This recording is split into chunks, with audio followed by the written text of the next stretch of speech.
Comment nous y?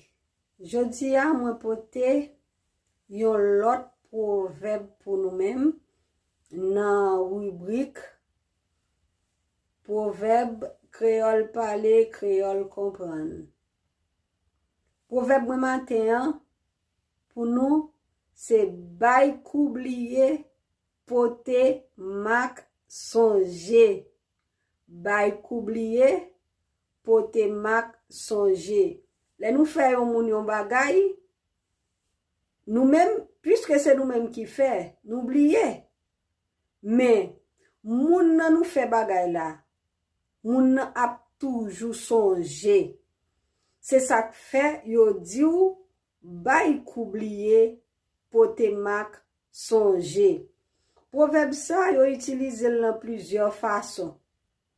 Ou capable di yon moun yon parole, yon bagay, yon mot qui capable blesser. Eh bien, puisque c'est ou même qui dit moun nan parole la, qui blesse moun nan, juste dans entrailles li, juste dans cœur li, l'a toujours songe.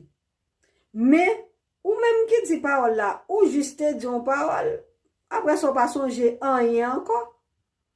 C'est ça que fait yo dou, bay koubliye pote mak songe. Ça sont l'autre exemple nous capable prendre. Longtemps les nous te ti moun, les maman nous papa nous kale nous. Nous faisons bagay, yo kale nous. Ah, c'est ti moun nou ye. Maman me prend fret, me fait un bagay qui passe ça.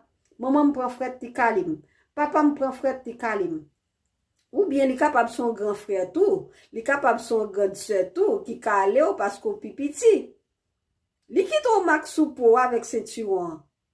Est-ce que va toujours songer mak sa que pote a? C'était l'aime de fait tel bagay, tel bagay, tel bagay, sem nan te fâché. Maman te fâché, papa me te fâché, ou te bat moi et puis ceinturon qui te mak la sou moi. Wap toujours songer mak sa que pote a, c'est ça que fait yo dou, bay koubliye pote mak songe, c'est moi-même maintenant comme li te fait mal.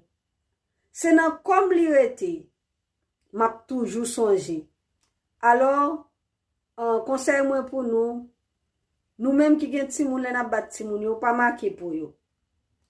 Ou même qui leur parle avec un moun pas dire n'importe bagay parce que bay koubliye pote